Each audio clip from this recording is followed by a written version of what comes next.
ಎಲ್ಲರಿಗೂ ನಮಸ್ಕಾರ. ಈಗಾಗಲೇ ನಿಮಗೆ ಗೊತ್ತಾಗಿರ್ಬೋದು ಅಂತ ತಿಳ್ಕೊಳ್ತೀನಿ. ಕರ್ನಾಟಕ ಪೊಲೀಸ್ ಇಲಾಖೆಯಲ್ಲಿ ಖಾಲಿ ಇರುವಂತ ಸುಮಾರು 2314 KSRP ಹುದ್ದೆಗಳ ನೇಮಕಾತಿಗಾಗಿ ಅಧಿಕೃತವಾಗಿ ಅಧಿಸೂಚನೆ ಬಿಡುಗಡೆ ಮಾಡಲಾಗಿರುವಂತದ್ದು.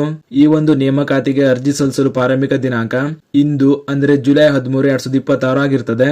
ಅರ್ಜಿ ಸಲ್ಲಿಕೆ ಮಾಡಲು ಬಯಸುವಂತ ಎಲ್ಲಾ ಅಭ್ಯರ್ಥಿಗಳು ಇಂದಿನಿಂದ ನಿಮ್ಮ ಅರ್ಜಿ ಸಲ್ಲಿಕೆಯನ್ನ ಮಾಡ್ಕೊಳ್ಬಹುದಾಗಿರ್ತದೆ.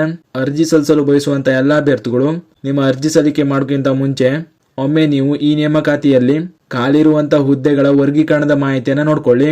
ಯಾಕಂದ್ರೆ ನೀವು ಅರ್ಜಿ ಸಲ್ಲಿಸುವಾಗ ನೀವು ಯಾವ ಜಿಲ್ಲೆಗೆ ಅರ್ಜಿ ಸಲ್ಲಿಕೆ ಮಾಡಲು ಬಯಸ್ತೀರೋ ಆ ಜಿಲ್ಲೆಯಲ್ಲಿ ಎಷ್ಟು ಹುದ್ದೆಗಳು ಖಾಲಿ ಇವೆ ಮತ್ತು ನಿಮ್ಮ ಕ್ಯಾಟಗರಿಯಲ್ಲಿ ಎಷ್ಟು ಹುದ್ದೆಗಳನ್ನ ವರ್ಗೀಕರಣ ಮಾಡಿದ್ದಾರೆ ಅನ್ನೋದ್ರ ಬಗ್ಗೆ ಮಾಹಿತಿ ಗೊತ್ತಿದ್ರೆ ಆಮೇಲೆ ನಿಮ್ಮ ಅರ್ಜಿ ಸಲ್ಲಿಕೆ ಮಾಡಿದ್ರೆ ಒಳ್ಳೆಯದು.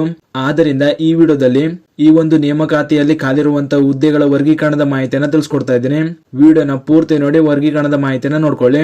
ಮೊದಲಿಗೆ ಈ ಒಂದು ನೇಮಕಾತಿಯಲ್ಲಿ ಒಟ್ಟು 2314 ಹುದ್ದೆಗಳು ವರ್ಗೀಕರಣ ಮಾಡಲಾಗಿರುವಂತದ್ದು. ಇದು HK ಮತ್ತು ನಾನ್ HK ವೃಂದದ ಒಟ್ಟು ಹುದ್ದೆಗಳು ಆಗಿರ್ತವೆ. ಮೊದಲಿಗೆ ನಾನ್ HK ವೃಂದದ ಜಿಲ್ಲೆಗಳಲ್ಲಿ ಖಾಲಿರುವಂತ ಹುದ್ದೆಗಳ ವರ್ಗೀಕರಣದ ಮಾಹಿತಿಯನ್ನ ನೋಡ್ತಾ ಹೋಗೋಣ. ನೀವು ಸ್ಕ್ರೀನ್ ಮೇಲೆ ಕಾಣ್ತಾ ಇರೋ ಹಾಗೆ ಈ ಒಂದು KSRP ಹುದ್ದೆಗಳ ನೇಮಕಾತಿಯಲ್ಲಿ ಬೆಟಾಲಿಯನ್ ವೈಸ್ ಖಾಲಿರುವಂತಹ ಹುದ್ದೆಗಳ ವರ್ಗೀಕರಣ ಮಾಡಲಾಗಿರುವಂತದ್ದು. ಮೊದಲಿಗೆ ಬೆಂಗಳೂರಿನಲ್ಲಿರುವಂತ ಬೆಟಾಲಿಯನ್ 1ರಲ್ಲಿ ಖಾಲಿರುವಂತಹ ಒಟ್ಟು ಹುದ್ದೆಗಳ ಸಂಖ್ಯೆ ನೋಡ್ತಾ ಹೋಗೋದಾದ್ರೆ ಪುರುಷ ಅಭ್ಯರ್ಥಿಗಳಿಗೆ ಒಟ್ಟು 130 ಹುದ್ದೆಗಳು ಖಾಲಿ ಇರುವಂತದ್ದು. ಈ ಒಂದು 130 ಹುದ್ದೆಗಳನ್ನ ಪ್ರವರ್ಗವಾರು ಯಾವ ರೀತಿ ವರ್ಗೀಕರಣ ಮಾಡಿದ್ದಾರೆ ಅಂತ ವಿಡಿಯೋನ ಪೋಸ್ ಮಾಡ್ಕೊಂಡು ನೋಡ್ಕೊಳ್ಳಿ. ವಿಡಿಯೋ ಲೆಂದಿ ಆಗಬಾರ್ದು ಅಂತ ಕಾರಣದಿಂದ ಇಲ್ಲಿ ನಾನು ಕೇವಲ ಬೆಟಾಲಿಯನ್ ವೈಸ್ ಖಾಲಿರುವಂತ ಒಟ್ಟು ಹುದ್ದೆಗಳ ಮಾಹಿತಿಯನ್ನ ಮಾತ್ರ ತಿಳಿಸ್ಕೊಡ್ತಾ ಇದ್ದೀನಿ. ನೀವು ವಿಡಿಯೋನ ಪೋಸ್ ಮಾಡ್ಕೊಂಡು ನಿಮ್ಮ ಕ್ಯಾಟಗರಿಯಲ್ಲಿ ಖಾಲಿರುವಂತ ಒಟ್ಟು ಹುದ್ದೆಗಳ ಮಾಹಿತಿಯನ್ನ ನೋಡ್ಕೊಳ್ಳಿ. ನಂತರ ಬೆಳಗಾವಿ ಜಿಲ್ಲೆಯಲ್ಲಿನ 2ನೇ ಬೆಟಾಲಿಯನ್ನಲ್ಲಿ ಖಾಲಿರುವಂತಹ ಒಟ್ಟು ಹುದ್ದೆಗಳ ಸಂಖ್ಯೆ ನೋಡೋದಾದ್ರೆ ಈ ಒಂದು ಬೆಟಾಲಿಯನ್ ನಲ್ಲಿ ಪುರುಷ ಅಭ್ಯರ್ಥಿಗಳಿಗೆ ಒಟ್ಟು 136 ಹುದ್ದೆಗಳು ಖಾಲಿರುವಂತದ್ದು. ಇಲ್ಲಿ ಕೂಡ ಪ್ರವರ್ಗವಾರು ಖಾಲಿರುವಂತಹ ಒಟ್ಟು ಹುದ್ದೆಗಳ ಸಂಖ್ಯೆಯನ್ನ ನೋಡ್ಕೊಳ್ಳಿ. ಅದೇ ರೀತಿ ಬೆಳಗಾವಿಯಲ್ಲಿನ 2ನೇ ಬೆಟಾಲಿಯನ್ ನಲ್ಲಿ ಮಹಿಳಾ ಅಭ್ಯರ್ಥಿಗಳಿಗೆ ಖಾಲಿರುವಂತಹ ಒಟ್ಟು ಹುದ್ದೆಗಳ ಸಂಖ್ಯೆ ನೋಡೋದಾದ್ರೆ ಮಹಿಳಾ ಅಭ್ಯರ್ಥಿಗಳಿಗೆ ಒಟ್ಟು 22 ಹುದ್ದೆಗಳು ಖಾಲಿರುವಂತದ್ದು. ಇಲ್ಲಿ ಕೂಡ ಪ್ರವರ್ಗವಾರು ಹುದ್ದೆಗಳ ಹಂಚಿಕೆಯನ್ನ ನೋಡ್ಕೊಳ್ಳಿ. ನಂತರ ಬೆಂಗಳೂರಿನಲ್ಲಿರುವಂತಹ 3ನೇ ಬೆಟಾಲಿಯನ್ ನಲ್ಲಿ ಪುರುಷ ಅಭ್ಯರ್ಥಿಗಳಿಗೆ ಒಟ್ಟು 110 ಹುದ್ದೆಗಳು ಖಾಲಿರುವಂತದ್ದು. ಈ ಒಂದು ಬೆಟಾಲಿಯನ್ ನಲ್ಲಿ ಖಾಲಿರುವಂತ ಪ್ರವರ್ಗವಾರು ಹುದ್ದೆಗಳ ವರ್ಗೀಕರಣವನ್ನ ನೀವು ಸ್ಕ್ರೀನ್ ಮೇಲೆ ನೋಡ್ತಾ ಇರಬಹುದು. ಇದನ್ನ ಕೂಡ ಸರಿಯಾಗಿ ನೋಡ್ಕೊಳ್ಳಿ. ನಂತರ ಬೆಂಗಳೂರಿನಲ್ಲಿರುವಂತ 4ನೇ ಬೆಟಾಲಿಯನ್ ನಲ್ಲಿ ಖಾಲಿರುವಂತ ಒಟ್ಟು ಹುದ್ದೆಗಳ ಸಂಖ್ಯೆ ನೋಡೋದಾದ್ರೆ ಈ ಒಂದು ಬೆಟಾಲಿಯನ್ ನಲ್ಲಿ ಪುರುಷ ಅಭ್ಯರ್ಥಿಗಳಿಗೆ ಒಟ್ಟು 130 ಹುದ್ದೆಗಳು ಖಾಲಿರುವಂತದ್ದು.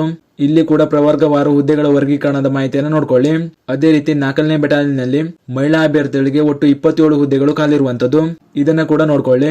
ನಂತರ ಮೈಸೂರಿನಲ್ಲಿರುವಂತ 5ನೇ ಬೆಟಾಲಿಯನ್ ನಲ್ಲಿ ಖಾಲಿರುವಂತ ಒಟ್ಟು ಹುದ್ದೆಗಳ ಸಂಖ್ಯೆ ನೋಡೋದಾದ್ರೆ ಮೈಸೂರಿನಲ್ಲಿರುವಂತ 5ನೇ ಬೆಟಾಲಿಯನ್ ನಲ್ಲಿ ಪುರುಷ ಅಭ್ಯರ್ಥಿಗಳಿಗೆ ಒಟ್ಟು 100 ಹುದ್ದೆಗಳು ಖಾಲಿರುವಂತದ್ದು. ಹಾಗೂ ಈ ಒಂದು 5ನೇ ಬೆಟಾಲಿಯನ್ ನಲ್ಲಿ ಮಹಿಳಾ ಅಭ್ಯರ್ಥಿಗಳಿಗೆ 24 ಹುದ್ದೆಗಳು ಖಾಲಿರುವಂತದ್ದು. ಈ 5ನೇ ಬೆಟಾಲಿಯನ್ ನಲ್ಲಿ ಖಾಲಿರುವಂತ ವರ್ಗೀಕರಣದ ಮಾಹಿತಿಯನ್ನು ಕೂಡ ನೋಡ್ಕೊಳ್ಳಿ. ನಂತರ ಮಂಗಳೂರಿನಲ್ಲಿರುವಂತ 7ನೇ ಬೆಟಾಲಿಯನ್ ನಲ್ಲಿ ಖಾಲಿರುವಂತ ಒಟ್ಟು ಹುದ್ದೆಗಳ ಸಂಖ್ಯೆ ನೋಡೋದಾದ್ರೆ ಈ ಒಂದು ಬೆಟಾಲಿಯನ್ ನಲ್ಲಿ ಪುರುಷ ಅಭ್ಯರ್ಥಿಗಳಿಗೆ ಒಟ್ಟು 325 ಹುದ್ದೆಗಳು ಖಾಲಿರುವಂತದ್ದು. ಈ ಬೆಟಾಲಿಯನ್ ನಲ್ಲಿ ಖಾಲಿರುವಂತ ವರ್ಗೀಕರಣದ ಮಾಹಿತಿಯನ್ನು ಕೂಡ ನೋಡ್ಕೊಳ್ಳಿ. ನಂತರ ಶಿವಮೊಗ್ಗದಲ್ಲಿರುವಂತ 8ನೇ ಬೆಟಾಲಿಯನ್ ನಲ್ಲಿ ಖಾಲಿರುವಂತ ಒಟ್ಟು ಹುದ್ದೆಗಳ ಸಂಖ್ಯೆ ನೋಡೋದಾದ್ರೆ ಈ ಒಂದು ಬೆಟಾಲಿಯನ್ ನಲ್ಲಿ ಪುರುಷ ಅಭ್ಯರ್ಥಿಗಳಿಗೆ 116 ಹುದ್ದೆಗಳು ಖಾಲಿರುವಂತದ್ದು. ನಂತರ ಬೆಂಗಳೂರಿನಲ್ಲಿರುವಂತ 9ನೇ ಬೆಟಾಲಿಯನ್ ನಲ್ಲಿ ಖಾಲಿರುವಂತ ಒಟ್ಟು ಹುದ್ದೆಗಳ ಸಂಖ್ಯೆ ನೋಡೋದಾದ್ರೆ ಈ ಒಂದು ಬೆಟಾಲಿಯನ್ ನಲ್ಲಿ ಪುರುಷ ಅಭ್ಯರ್ಥಿಗಳಿಗೆ ಒಟ್ಟು 73 ಹುದ್ದೆಗಳು ಖಾಲಿರುವಂತದ್ದು. ಇಲ್ಲಿ ಕೂಡ ವರ್ಗೀಕರಣದ ಮಾಹಿತಿಯನ್ನ ನೋಡ್ಕೊಳ್ಳಿ. ನಂತರ ಹಾಸನದಲ್ಲಿರುವಂತ 11ನೇ ಬೆಟಾಲಿಯನ್ ನಲ್ಲಿ ಖಾಲಿರುವಂತ ಒಟ್ಟು ಹುದ್ದೆಗಳ ಸಂಖ್ಯೆ ನೋಡೋದಾದ್ರೆ ಈ ಒಂದು ಬೆಟಾಲಿಯನ್ ನಲ್ಲಿ ಪುರುಷ ಅಭ್ಯರ್ಥಿಗಳಿಗೆ ಒಟ್ಟು 131 ಹುದ್ದೆಗಳು ಖಾಲಿರುವಂತದ್ದು. ಇದನ್ನ ಕೂಡ ಸರಿಯಾಗಿ ನೋಡ್ಕೊಳ್ಳಿ.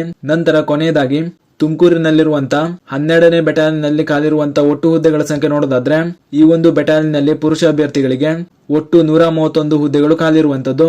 ಈ ಬೆಟಾಲಿಯನ್ ನಲ್ಲಿ ಖಾಲಿರುವಂತ ಪ್ರವರ್ಗವಾರು ಹುದ್ದೆಗಳ ವರ್ಗೀಕರಣದ ಮಾಹಿತಿಯನ್ನು ಕೂಡ ನೋಡ್ಕೊಳ್ಳಿ. ಹೀಗೆ ಈ ರೀತಿ ನಾನ್ HK ವೃಂದದ ಜಿಲ್ಲೆಗಳಲ್ಲಿನ ಬೆಟಾಲಿಯನ್ ಗಳಲ್ಲಿ ಖಾಲಿರುವಂತ ಒಟ್ಟು ಹುದ್ದೆಗಳ ವರ್ಗೀಕರಣದ ಮಾಹಿತಿಯಾಗಿತ್ತು.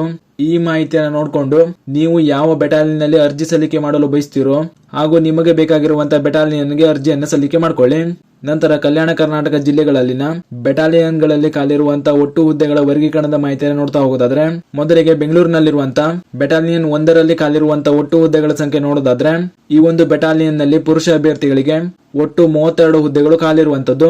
ನಾನ್ HK ವೃಂದದ ಜಿಲ್ಲೆಗಳಲ್ಲಿನ ಬೆಟಾಲಿಯನ್ ಗಳಲ್ಲಿ ಖಾಲಿರುವಂತಹ ಹುದ್ದೆಗಳಿಗೆ ಅರ್ಜಿ ಸಲ್ಲಿಸುವಂತಹ ಅಭ್ಯರ್ಥಿಗಳು ನಿಮ್ಮ ಕ್ಯಾಟಗರಿಯಲ್ಲಿ ಖಾಲಿರುವಂತಹ ಒಟ್ಟು ಹುದ್ದೆಗಳ ಸಂಖ್ಯೆಯನ್ನು ನೋಡ್ಕೊಳ್ಳಿ. ನಂತರ ಬೆಂಗಳೂರಿನಲ್ಲಿರುವಂತ 3ನೇ ಬೆಟಾಲಿಯನ್ ನಲ್ಲಿ ಖಾಲಿರುವಂತಹ ಒಟ್ಟು ಹುದ್ದೆಗಳ ಸಂಖ್ಯೆ ನೋಡೋದಾದ್ರೆ ಈ ಒಂದು ಬೆಟಾಲಿಯನ್ ನಲ್ಲಿ ಪುರುಷ ಅಭ್ಯರ್ಥಿಗಳಿಗೆ ಒಟ್ಟು 14 ಹುದ್ದೆಗಳು ಖಾಲಿರುವಂತದ್ದು. ನಂತರ ಬೆಂಗಳೂರಿನಲ್ಲಿರುವಂತಹ 4ನೇ ಬೆಟಾಲಿಯನ್ನಲ್ಲಿ ಖಾಲಿರುವಂತಹ ಒಟ್ಟು ಹುದ್ದೆಗಳ ಸಂಖ್ಯೆ ನೋಡೋದಾದ್ರೆ ಈ ಒಂದು ಬೆಟಾಲಿಯನ್ನಲ್ಲಿ ಪುರುಷ ಅಭ್ಯರ್ಥಿಗಳಿಗೆ ಒಟ್ಟು 32 ಹುದ್ದೆಗಳು ಖಾಲಿರುವಂತದ್ದು. ಅದೇ ರೀತಿ ಈ ಒಂದು 4ನೇ ಬೆಟಾಲಿಯನ್ನಲ್ಲಿ ಮಹಿಳಾ ಅಭ್ಯರ್ಥಿಗಳಿಗೆ ಖಾಲಿರುವಂತಹ ಒಟ್ಟು ಹುದ್ದೆಗಳ ಸಂಖ್ಯೆ ನೋಡೋದಾದ್ರೆ ಈ ಒಂದು ಬೆಟಾಲಿಯನ್ನಲ್ಲಿ ಮಹಿಳಾ ಅಭ್ಯರ್ಥಿಗಳಿಗೆ ಒಟ್ಟು 11 ಹುದ್ದೆಗಳು ಖಾಲಿರುವಂತದ್ದು. ನಂತರ ಕಲಬುರಗಿ ಜಿಲ್ಲೆಯಲ್ಲಿ ಇರುವಂತಹ 6ನೇ ಬೆಟಾಲಿಯನ್ನಲ್ಲಿ ಖಾಲಿರುವಂತಹ ಒಟ್ಟು ಹುದ್ದೆಗಳ ಸಂಖ್ಯೆ ನೋಡೋದಾದ್ರೆ ಈ ಒಂದು ಬೆಟಾಲಿಯನ್ನಲ್ಲಿ ಪುರುಷ ಅಭ್ಯರ್ಥಿಗಳಿಗೆ ಒಟ್ಟು 174 ಹುದ್ದೆಗಳು ಖಾಲಿರುವಂತದ್ದು. ಈ ಒಂದು ಬೆಟಾಲಿಯನ್ನಲ್ಲಿ ಖಾಲಿರುವಂತಹ ಪ್ರವರ್ಗವಾರು ಹುದ್ದೆಗಳ ವರ್ಗೀಕರಣದ ಮಾಹಿತಿಯನ್ನ ನೋಡ್ಕೊಳ್ಳಿ.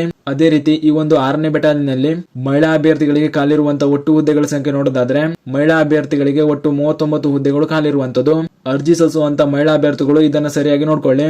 ನಂತರ ಕೊನೆಯದಾಗಿ ಬೆಂಗಳೂರಿನಲ್ಲಿರುವಂತಹ 9ನೇ ಬೆಟಾಲಿಯನ್ನಲ್ಲಿ ಖಾಲಿರುವಂತಹ ಒಟ್ಟು ಹುದ್ದೆಗಳ ಸಂಖ್ಯೆ ನೋಡೋದಾದ್ರೆ ಈ ಒಂದು ಬೆಟಾಲಿಯನ್ನಲ್ಲಿ ಪುರುಷ ಅಭ್ಯರ್ಥಿಗಳಿಗೆ ಒಟ್ಟು 32 ಹುದ್ದೆಗಳು ಖಾಲಿರುವಂತದ್ದು. ಇಲ್ಲಿ ಕೂಡ ಪ್ರವರ್ಗವಾರು ಹುದ್ದೆಗಳ ವರ್ಗೀಕರಣವನ್ನ ನೋಡ್ಕೊಳ್ಳಿ. ನಂತರ ಕಲ್ಯಾಣ ಕರ್ನಾಟಕ ವೃಂದದಲ್ಲಿ ಖಾಲಿರುವಂತಹ ಕೆಎಸ್ಐಎಸ್ಎಫ್ ಹುದ್ದೆಗಳ ವರ್ಗೀಕರಣದ ಮಾಹಿತಿಯನ್ನು ನೋಡ್ತಾ ಹೋಗೋಣ. ಮೊದಲಿಗೆ ಬೆಂಗಳೂರು ಘಟಕದಲ್ಲಿ ಖಾಲಿರುವಂತಹ ಒಟ್ಟು ಹುದ್ದೆಗಳ ಸಂಖ್ಯೆ ನೋಡ್ತಾ ಹೋಗೋದಾದ್ರೆ ಬೆಂಗಳೂರು ಘಟಕದಲ್ಲಿ ಪುರುಷ ಅಭ್ಯರ್ಥಿಗಳಿಗೆ ಒಟ್ಟು 34 ಹುದ್ದೆಗಳು ಖಾಲಿರುವಂತದ್ದು. ಅದೇ ರೀತಿ ಈ ಒಂದು ಘಟಕದಲ್ಲಿ ಮಹಿಳಾ ಅಭ್ಯರ್ಥಿಗಳಿಗೆ ಒಟ್ಟು 11 ಹುದ್ದೆಗಳು ಖಾಲಿರುವಂತದ್ದು. ನಂತರ ಶಿವಮೊಗ್ಗ ಜಿಲ್ಲೆಯಲ್ಲಿ ಖಾಲಿರುವಂತಹ ಒಟ್ಟು ಹುದ್ದೆಗಳ ಸಂಖ್ಯೆ ನೋಡ್ತಾ ಹೋಗೋದಾದ್ರೆ ಈ ಒಂದು ಘಟಕದಲ್ಲಿ ಪುರುಷ ಅಭ್ಯರ್ಥಿಗಳಿಗೆ ಒಟ್ಟು 172 ಹುದ್ದೆಗಳು ಖಾಲಿರುವಂತದ್ದು. ಅದೇ ರೀತಿ ಮಹಿಳಾ ಅಭ್ಯರ್ಥಿಗಳಿಗೆ ಒಟ್ಟು 57 ಹುದ್ದೆಗಳು ಖಾಲಿರುವಂತದ್ದು.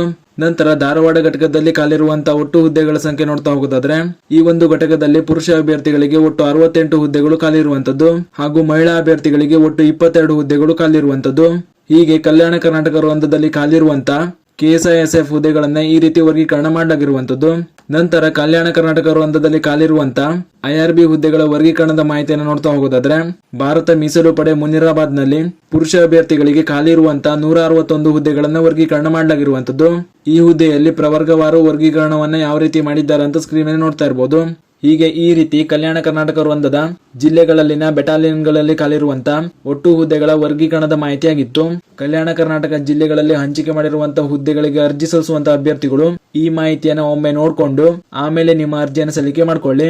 ಇದಿಷ್ಟು ಈ ನೇಮಕಾತಿಗೆ ಸಂಬಂಧಿಸಿದಂತೆ ಈ ಒಂದು ನೇಮಕಾತಿಯ ಹುದ್ದೆಗಳ ವರ್ಗೀಕರಣದ ಮಾಹಿತಿಯಾಗಿತ್ತು.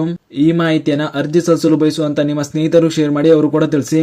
ಹಾಗೂ ಇದೇ ರೀತಿ ಮುಂಬರುವಂತಹ ಮಾಹಿತಿಗಳಿಗಾಗಿ ಚಾನಲ್ನ ಸಬ್ಸ್ಕ್ರೈಬ್ ಮಾಡಿ ಅಂತ ಹೇಳ್ತಾ ಈ ವಿಡಿಯೋನ ಇಲ್ಲಿಗೆ ಮುಗಿಸ್ತಾ ಇದ್ದೀನಿ. ಧನ್ಯವಾದಗಳು.